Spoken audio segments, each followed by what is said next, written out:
안녕하세요. 묵언의 기록입니다. 오늘도 찾아주셔서 감사합니다. 즐거운 감상 되시길 빕니다. 그럼 시작하겠습니다. 우리 할머니는 70이 넘어서 글을 배우셨습니다.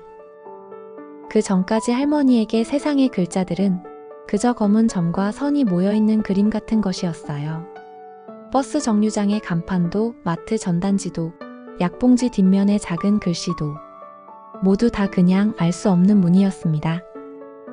하지만 그날 이후 할머니의 세상은 완전히 달라졌어요. 이 이야기는 한 할머니가 글자를 만나고 글자와 함께 살아가고 그리고 결국 글자를 통해 사랑을 남기신 이야기입니다.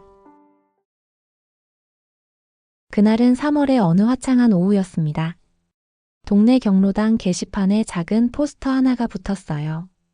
어르신 글자교실 수강생 모집. 할머니는 그 포스터를 한참 동안 바라보셨습니다. 물론 읽지는 못하셨어요. 옆에 계시던 경로당 회장님이 읽어주셨죠. 글자 배우는 거요. 한글 모르는 사람들 가르쳐준대. 할머니는 고개를 끄덕이셨습니다. 하지만 바로 신청하진 않으셨어요. 사흘 뒤 할머니는 다시 그 포스터 앞에 서 계셨어요. 나는 그날 할머니를 찾아뵈러 갔다가 경로당 앞에서 서성이시는 할머니를 봤습니다. 할머니, 왜 여기 계세요? 아이다. 그냥 할머니는 손에 새 공책 한 권을 들고 계셨어요. 표지에는 제가 어릴 때 봤던 만화가 그려져 있었습니다. 할머니, 혹시 글 배우러 가시는 거예요? 할머니는 잠시 말없이 계시다가 작게 고개를 끄덕이셨습니다. 그래. 나도 이제 글 좀 배워보려고. 그 말씀에 담긴 무게를 저는 그때는 몰랐어요. 70이 넘어 처음 연필을 잡는다는 것이 얼마나 큰 용기인지. 평생을 글자 모르는 사람으로 살아오셨던 분이 이제 와서 다시 배우겠다고 마음먹는 것이 얼마나 떨리는 일인지. 할머니는 그날 경로당 2층 작은 교실로 올라가셨습니다. 책상은 6개, 어르신들이 5분 앉아 계셨어요. 선생님은 젊은 분이었습니다. 26살쯤 되어 보이는 여자 선생님. 어르신, 안녕하세요. 여기 앉으셔요. 할머니는 제일 뒷자리에 조용히 앉으셨어요. 오늘부터 우리 한글을 배워볼 거예요. 어렵지 않아요. 천천히 하시면 돼요. 선생님이 칠판에 기억을 쓰셨습니다. 이게 뭘까요? 기억이에요. 기억. 따라해보세요. 기억. 할머니의 목소리는 떨렸어요. 하지만 또렷했습니다. 그날 첫 수업에서 할머니는 자음 기억, 니은, 디귿, 리을, 미음을 배우셨어요. 집에 돌아오신 할머니는 저녁도 걸으시고 공책에 그 5글자를 100번씩 쓰셨습니다. 기억, 니은, 디귿, 리을, 미음. 소리 내어 읽으시면서 손으로 천천히 따라 쓰셨어요. 연필을 쥔 손은 익숙하지 않아서 금방 아프셨을 텐데 할머니는 멈추지 않으셨습니다. 할머니, 너무 무리하지 마세요. 내일 또 하시면 되잖아요. 아이다. 오늘 안 하면 내일 또 잊어버린다. 할머니는 그렇게 말씀하시고는 다시 공책을 펼치셨어요. 그날 밤 할머니의 방에서는 새벽까지 불이 꺼지지 않았습니다. 다음 날 아침 할머니는 냉장고에 메모지를 하나 붙여두셨어요. 삐뚤빼뚤한 글씨로 기억니 은디 그리을 미음이라고 쓰여 있었습니다. 내 잊을까봐 써놨다. 할머니는 그 메모지를 보며 웃으셨어요.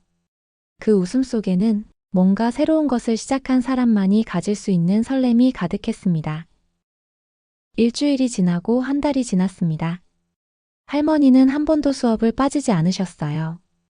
비가 오나 눈이 오나 할머니는 새 공책을 들고 경로당으로 가셨습니다. 그리고 매일 밤 공책 한 장을 글씨로 가득 채우셨어요.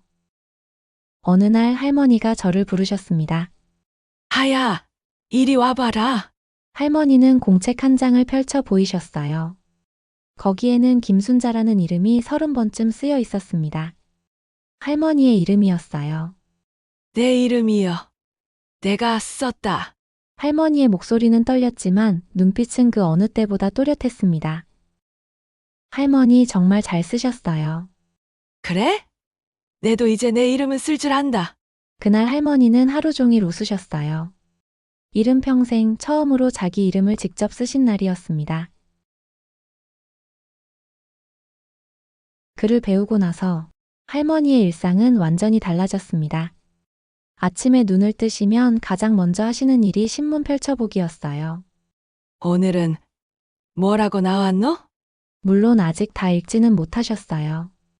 하지만 큰 제목 정도는 더듬더듬 읽으실 수 있었습니다.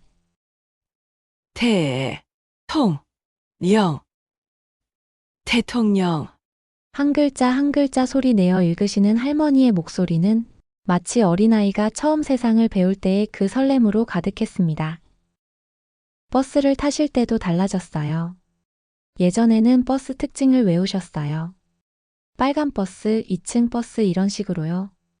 하지만 이제는 정류장 이름을 직접 읽으셨습니다. 충암, 장, 여기 맞지? 네, 할머니. 맞아요. 할머니는 씩 웃으시며 버스에 오르셨어요. 마트에 가실 때도 마찬가지였습니다. 전단지를 들고 한참을 들여다보시다가 이게 1+1이요? 싸구먼. 그렇게 말씀하시며 장바구니에 담으셨어요. 예전에는 그냥 그림만 보고 사셨는데 이제는 글씨를 읽으며 가격도 비교하시고 행사 상품도 찾아보셨습니다. 하야, 이것 좀 봐라. 여기 뭐라고 썼노?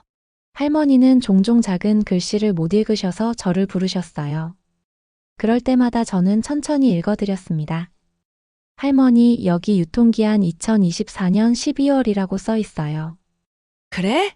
아이고, 내가 그것도 읽어야 하는구먼. 할머니는 손에 돋보기를 하나 더 사오셨어요. 할머니가 가장 좋아하신 건 약봉지 읽기였습니다. 병원에서 약을 타오시면 꼭 봉지에 적힌 글씨를 읽으셨어요. 식후 3, 10분, 두, 3번. 그렇게 소리내어 읽으시고는 이제는 내가 직접 알아서 먹는다. 뿌듯해하셨습니다. 예전에는 약 봉지를 보며 항상 누군가에게 물어보셔야 했어요.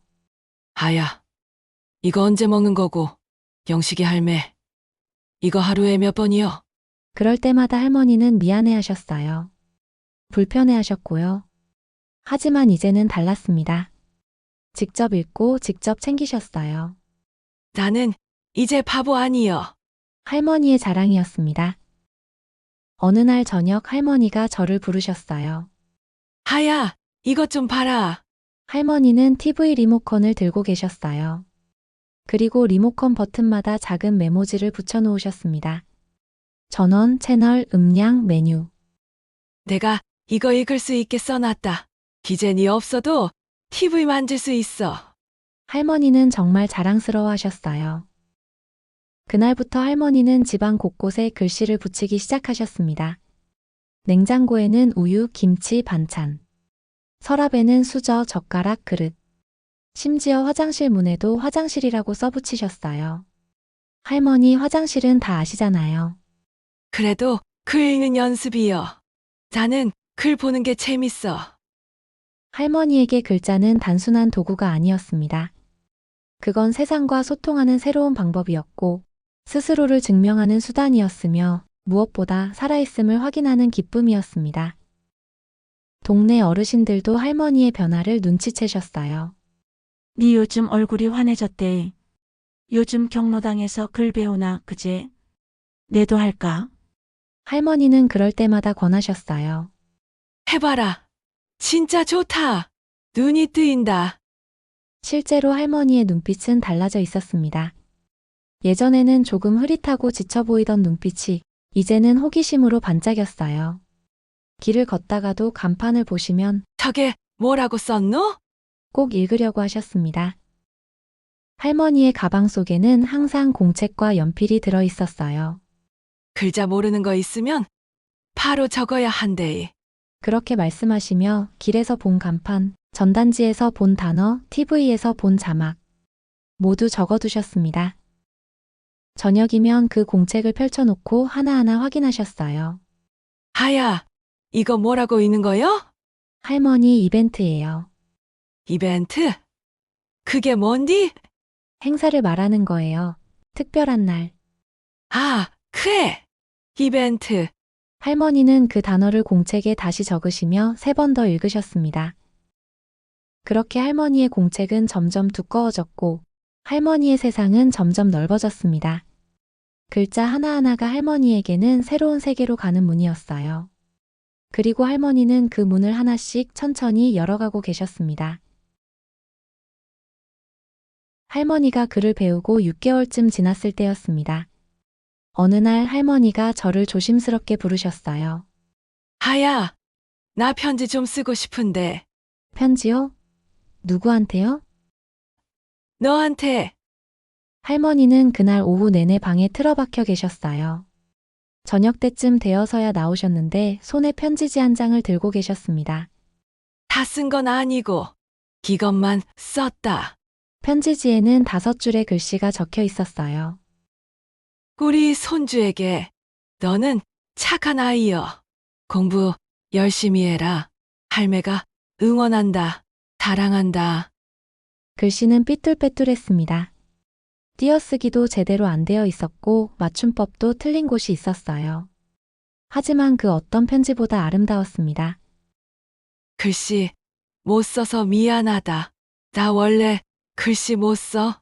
아니에요, 할머니. 정말 잘 쓰셨어요. 저는 그 편지를 받아들고 한참을 울었습니다. 그날 이후 할머니와 저는 편지를 주고받기 시작했어요. 저도 할머니께 편지를 썼습니다. 할머니 사랑해요. 할머니가 글 배우시는 모습이 정말 멋있어요. 할머니는 그 편지를 받아들고 안경을 3개나 번갈아 쓰시며 읽으셨습니다. 아이고, 눈물 나네. 할머니는 편지를 가슴에 품으셨어요. 내가 글 몰랐으면 이 편지 못 읽었지. 그 말씀에 제 마음도 뭉클해졌습니다. 할머니는 그 편지를 서랍 깊숙이 보관하셨어요. 그리고 가끔 혼자 계실 때 꺼내서 읽으셨습니다. 제가 모르는 줄 아셨겠지만 저는 알고 있었어요. 할머니가 그 편지를 읽으실 때마다 얼마나 행복해 하시는지. 그 뒤로도 편지는 계속 오갔습니다. 제가 학교에서 시험을 잘 봤을 때, 할머니가 건강검진 결과가 좋게 나왔을 때, 특별한 이유 없이 그냥 사랑한다고 말하고 싶을 때, 우리는 편지를 썼습니다. 할머니의 글씨는 점점 나아졌어요. 처음엔 한 줄 쓰는데 1시간이 걸렸지만, 이제는 한 장을 쓰는데 30분이면 충분했습니다. 띄어쓰기도 조금씩 나아졌고 맞춤법도 정확해졌어요. 하지만 할머니가 가장 잘 쓰시는 문장은 변하지 않았습니다. 사랑한다. 그 3글자만큼은 항상 또렷하고 정성스럽게 쓰셨어요. 어느 날은 할머니가 제 이름을 공책에 가득 쓰신 적이 있었습니다. 한 장 전체에 제 이름만 100번도 넘게. 할머니, 이건 왜 쓰신 거예요?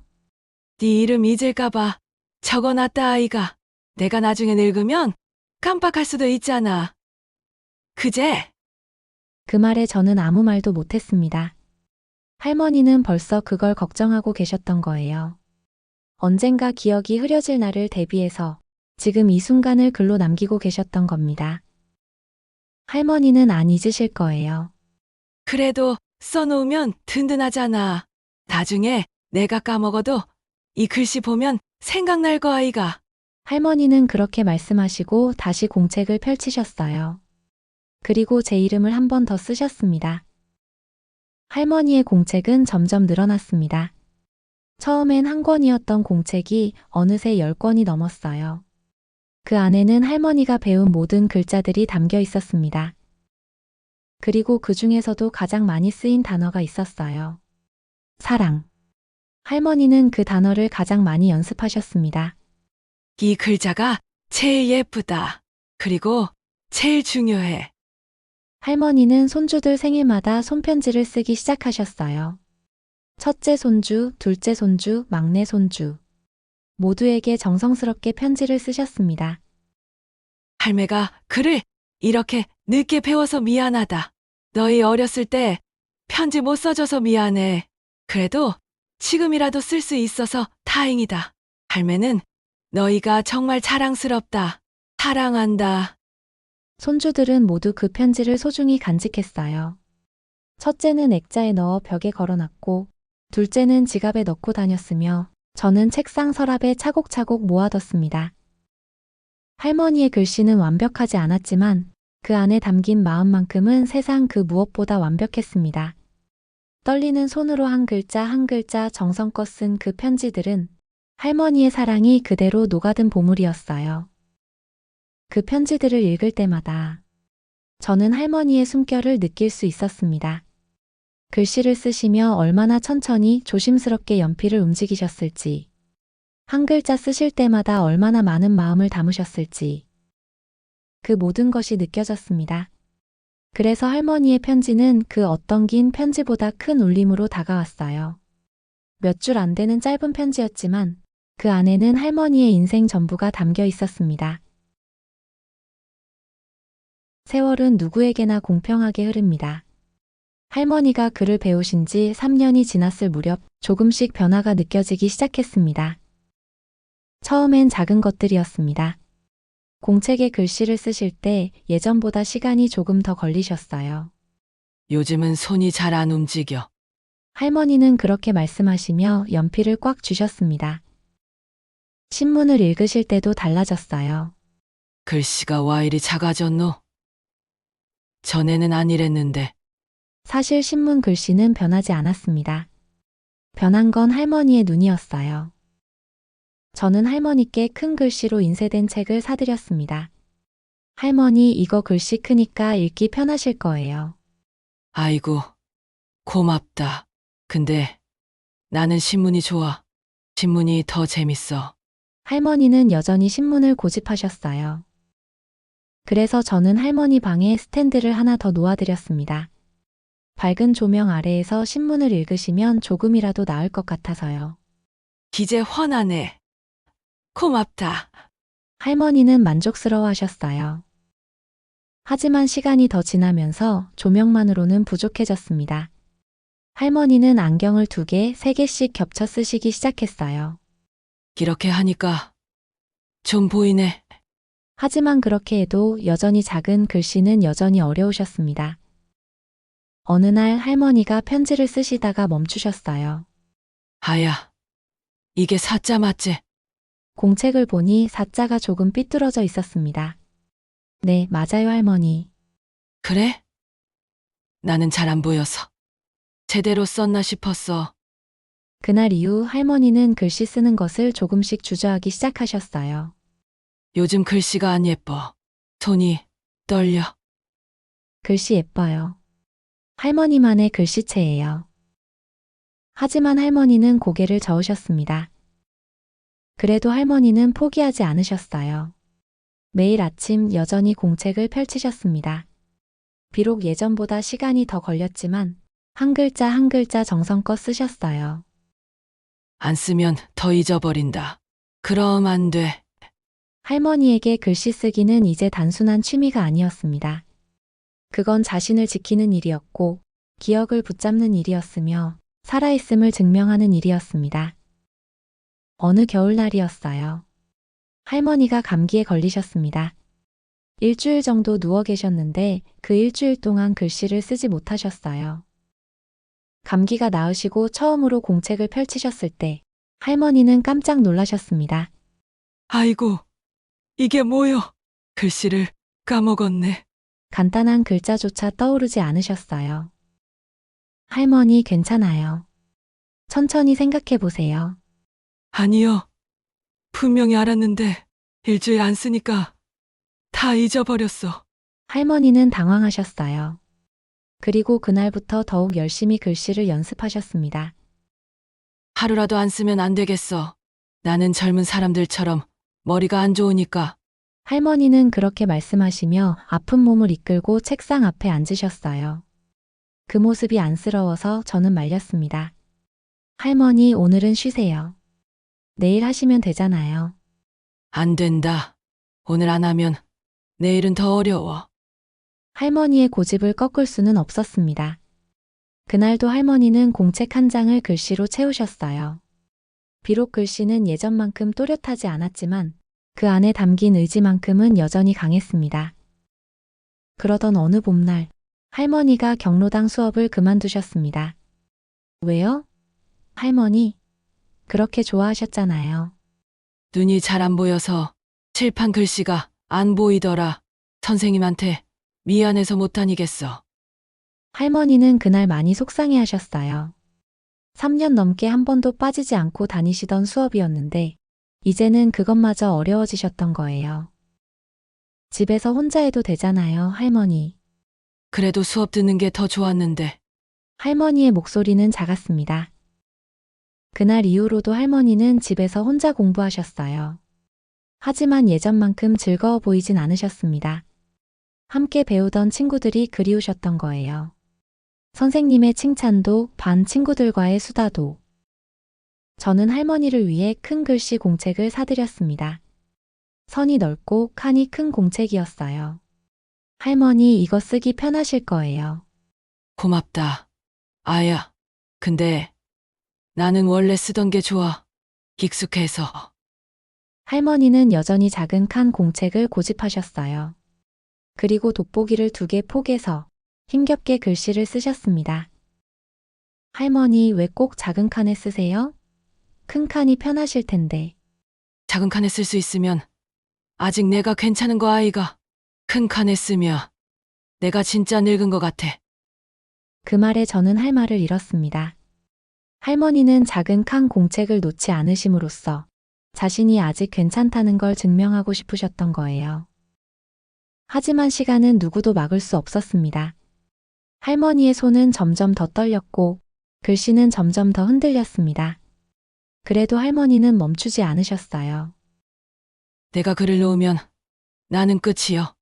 할머니는 그렇게 말씀하시며 오늘도 공책을 펼치셨습니다. 떨리는 손으로 천천히 한 글자 한 글자를 새기듯 쓰셨어요. 그 모습을 보며 저는 깨달았습니다. 할머니에게 글씨 쓰기는 단순한 행위가 아니었어요. 그건 존엄이었고 저항이었으며 시간에 맞서는 할머니만의 방식이었습니다. 그날은 가을이었습니다. 단풍이 물들기 시작하던 10월의 어느 오후. 할머니가 저를 급히 부르셨어요. 아야, 이것 좀 봐라. 내가 뭐라고 썼노? 할머니는 공책 한 장을 들고 계셨습니다. 거기에는 글씨가 몇 줄 적혀 있었는데 저는 금방 알 수 있었어요. 할머니 여기 사랑한다라고 쓰셨어요. 사랑한다. 할머니는 공책을 다시 들여다보셨습니다. 그래? 나는 그게 뭔지 모르겠더라. 그 순간 제 가슴이 철렁 내려앉았습니다. 할머니가 가장 많이 쓰셨던 단어, 가장 좋아하셨던 글자, 그 사랑이라는 단어를 못 알아보신 거예요. 할머니 괜찮아요. 잠깐 까먹으신 거예요. 아니요. 나는 분명히 알았는데 이상하다. 내 글씨가 맞나? 할머니는 당황하셨습니다. 그리고 그날 밤 할머니는 사랑이라는 글자를 100번도 넘게 다시 쓰셨어요. 잊으면 안 돼. 이 글자만큼은 절대 잊으면 안 돼. 할머니의 목소리는 떨렸습니다. 그 모습이 너무 안쓰러워서 저는 옆에 앉아 함께 썼어요. 할머니 같이 써요. 사랑, 사랑, 사랑, 사랑, 사랑. 우린 계속 같이 읽으며 같이 적었습니다. 그날 이후 할머니는 변하셨습니다. 글씨를 쓰실 때마다 불안해하셨어요. 이게 맞게 쓴 거요? 내가 지금 뭐라고 쓴 거요? 매번 저에게 확인하셨습니다. 그리고 조금씩 조금씩 할머니의 공책에서 글자들이 사라지기 시작했어요. 아니, 사라진 건 아니었습니다. 글자는 여전히 거기 있었지만 할머니가 그 글자들을 읽지 못하시게 된 거예요. 어느 날은 할머니가 제 이름을 부르셨습니다. 아야, 너 이름이 뭐였더라? 할머니, 저 지우예요. 아, 지우. 맞다. 지우. 할머니는 바로 공책을 펼치시고 제 이름을 쓰기 시작하셨어요. 잊을까봐 써놔야지. 손주 이름을 잊으면 안 되지. 하지만 글씨는 예전과 달랐습니다. 지우라는 두 글자를 쓰시는데 10분이 넘게 걸렸어요. 할머니, 천천히 쓰세요. 천천히 쓰셔도 괜찮아요. 아니요. 나는 빨리 써야 해. 안 그러면 다 잊어버려. 할머니는 초조해 하셨습니다. 그 모습을 보며 저는 가슴이 찢어지는 것 같았어요. 평생 글을 몰라서 답답해 하셨던 할머니. 70이 넘어 용기 내어 글을 배우셨던 할머니. 그 할머니가 이제 다시 글자들과 멀어지고 계셨습니다. 병원에 모시고 갔습니다. 의사 선생님은 조심스럽게 말씀하셨어요. 경도인지장애 초기 증상으로 보입니다. 기억력이 조금씩 떨어지실 수 있어요. 치료하면 나아질 수 있나요? 진행을 늦출 수는 있습니다. 하지만 완전히 되돌릴 수는. 할머니는 병원 진료실을 나오시면서 조용히 말씀하셨어요. 내가 이제 끝이구나. 할머니, 그런 말씀 마세요. 아니요. 나는 느껴. 내 머리가 점점 비어가는 게. 집으로 돌아오신 할머니는 그날 밤 내내 글씨를 쓰셨습니다. 이름들, 주소들, 전화번호들, 기억하고 싶은 모든 것들. 다 써놔야 해. 나중에 잊어버려도 이거 보면 기억할 수 있잖아. 저는 할머니 옆에 앉아서 함께 썼어요. 할머니가 쓰신 글씨 옆에 제가 또박또박 다시 썼습니다. 할머니, 나중에 잊으시면 제가 읽어드릴게요. 고맙다. 아야. 근데 나는 내가 직접 읽고 싶어. 그 다음 날부터 할머니의 방 벽은 온통 메모지로 가득 찼습니다. 손주 이름 지우, 민준, 서연. 내 이름 김순자. 여기는 우리 집. 오늘은 2024년 10월. 할머니는 메모지를 하나하나 읽으시며 되뇌셨어요. 지우, 민준, 서연, 김순자. 우리 집 2024년 10월. 마치 주문을 외우듯 반복해서 읽으셨습니다. 하지만 시간이 지날수록 메모지조차 읽기 어려워지셨어요. 이게 뭐라고 써있노? 할머니, 손주라고 써 있어요. 손주. 아, 맞다. 손주. 어느 날 저녁 할머니가 오래된 공책을 꺼내셨어요. 3년 전 처음 글을 배우셨을 때 쓰셨던 공책이었습니다. 이것 봐라. 내가 예전에 이렇게 글씨를 잘 썼었어. 할머니는 자신의 옛 글씨를 보며 감탄하셨습니다. 지금은 이렇게 못 써. 손도 떨리고 머리도 안 돌아가고. 할머니, 그래도 여전히 글씨 잘 쓰고 계시잖아요. 그래. 나는 끝까지 쓸 거예요. 못 쓸 때까지. 할머니는 그날도, 다음 날도, 그 다음 날도 계속해서 글씨를 쓰셨습니다. 비록 글자들이 점점 흔들리고 이름들이 점점 잊혀져도 할머니는 포기하지 않으셨어요. 떨리는 손으로 흐려진 눈으로 한 글자 한 글자를 붙잡으려 애쓰셨습니다. 그 모습은 아름다웠습니다. 동시에 너무나 슬펐습니다. 하지만 무엇보다 존경스러웠습니다. 할머니는 마지막 순간까지 글자를 버리지 않으셨으니까요. 시간이 더 흘렀습니다. 저는 결혼을 했고 아이가 생겼어요. 할머니는 증조할머니가 되셨습니다. 아이가 5살이 되던 해, 저는 아이에게 글자를 가르치기 시작했어요. 자, 이게 기억이야. 기억. 기억, 아이의 작은 목소리가 할머니의 목소리와 겹쳐지는 느낌이 들었어요. 그날 저는 할머니를 모시고 왔어요. 할머니는 이제 많이 약하셨습니다. 글씨도 거의 쓰지 못하셨고 기억도 많이 흐려지셨어요. 하지만 손주들 얼굴만큼은 기억하셨습니다. 할머니, 우리 아이가 지금 글자 배우고 있어요. 그래? 글자를? 할머니의 눈이 반짝였습니다. 아이가 할머니 앞에서 기억, 니은, 디귿을 또박또박 썼어요. 할머니, 제가 쓴 거예요. 할머니는 그 글자들을 한참 바라보셨습니다. 그러시다가 천천히 손을 뻗어 아이의 머리를 쓰다듬으셨어요. 잘했다. 글자는 참 좋은 거요. 할머니의 목소리는 작았지만 또렷했습니다. 글자를 알면 세상이 다 달라 보인다. 아이는 고개를 갸웃하며 물었어요. 증조 할머니도 글자 배웠어요?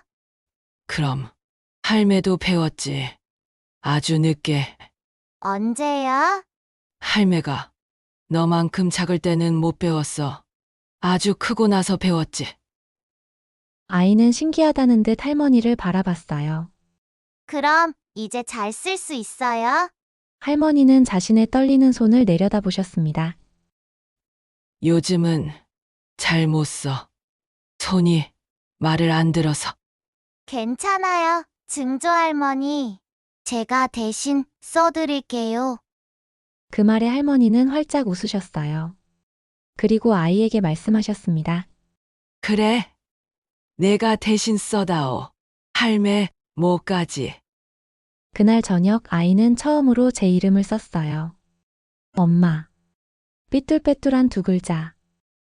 그 순간 저는 울컥했습니다.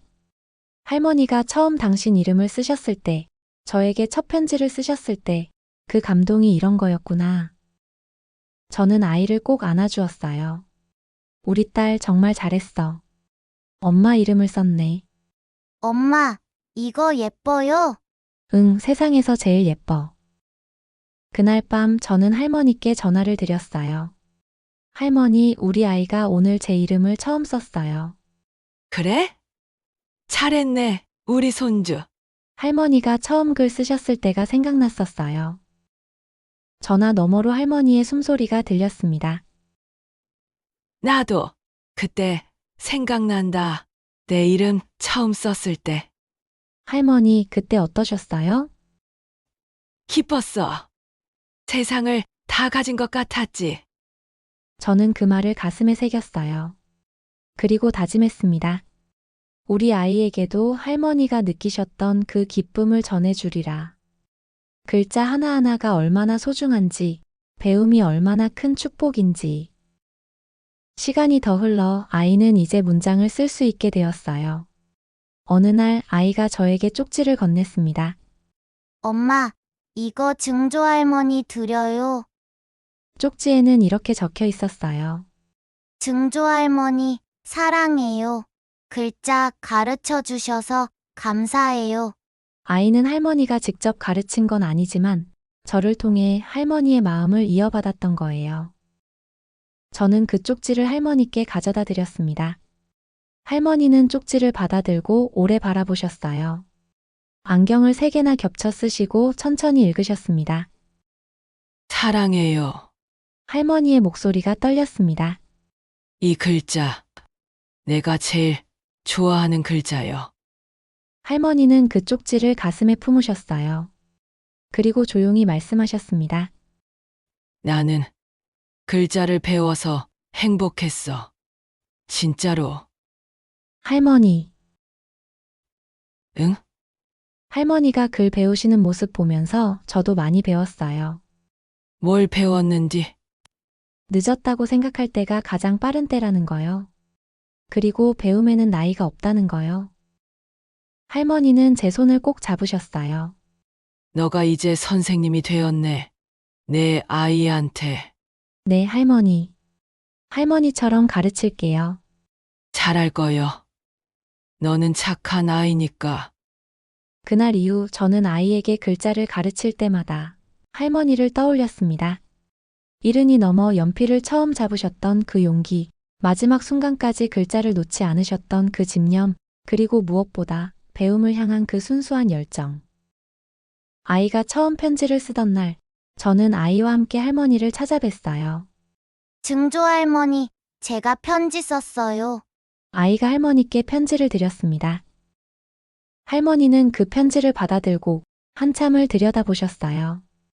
이제는 글씨를 잘 읽지 못하셨지만 그래도 천천히 한 글자씩 짚어가며 읽으려 하셨습니다. 증조 할머니, 사랑해요. 고마워요. 할머니의 목소리는 떨렸습니다. 그리고 눈가에 눈물이 맺혔어요. 나는 참 복받았어. 손주가 글 가르치고, 그 손주가 자식에게 또 글을 가르치고, 할머니는 고개를 끄덕이셨습니다.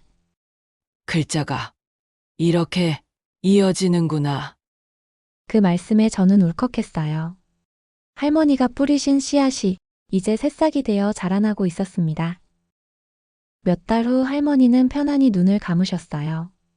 마지막까지 할머니 곁에는 공책 한 권이 놓여 있었습니다. 삐뚤빼뚤한 글씨로 가득한 할머니의 인생이 담긴 공책. 장례식이 끝나고 저는 할머니의 공책들을 정리했어요. 10권이 넘는 공책. 그 안에는 할머니의 배움이, 기쁨이, 사랑이 고스란히 담겨 있었습니다. 그중 마지막 공책의 마지막 장에 할머니가 쓰신 글이 있었어요. 떨리는 글씨로 겨우 알아볼 수 있을 정도로. 나는 평생 글자를 사랑했다. 글자 덕분에 세상을 알았고, 글자 덕분에 사랑을 전했다. 고맙다. 그 글을 읽으며 저는 오래 울었습니다. 할머니는 끝까지 글자를 버리지 않으셨구나. 마지막 순간까지 글자와 함께 하셨구나. 지금 저는 매일 아침 아이와 함께 글씨를 씁니다. 아이의 작은 손이 연필을 잡고 천천히 글자를 만들어갈 때 저는 할머니의 손을 봅니다. 할머니의 공책은 지금 제 책상 서랍에 소중히 보관되어 있어요. 가끔 꺼내서 읽습니다. 삐뚤빼뚤한 글씨 하나하나가 저에게 말을 걸어옵니다. 늦었다고 생각하지 마라. 지금이 가장 빠른 때다. 배우고 싶은 게 있으면 지금 시작해라. 아이가 물어봅니다. 엄마, 증조 할머니는 왜 그렇게 열심히 글 배우셨어요? 저는 아이의 눈을 바라보며 대답합니다. 증조 할머니는 평생 글을 몰라서 불편하셨어. 하지만 그걸 부끄러워하지 않으셨어. 대신 용기를 내서 배우셨지. 그리고 마지막까지 포기하지 않으셨단다. 저도 그렇게 할 수 있을까요? 그럼. 넌 증조 할머니의 손주잖아. 그 피가 흐르고 있어. 아이는 고개를 끄덕이며 다시 공책을 펼칩니다. 그날 아이는 처음으로 사랑이라는 단어를 썼어요. 할머니가 가장 좋아하셨던 그 단어. 아이의 글씨는 서툴렀지만 그 안에는 할머니의 마음이 담겨 있었습니다.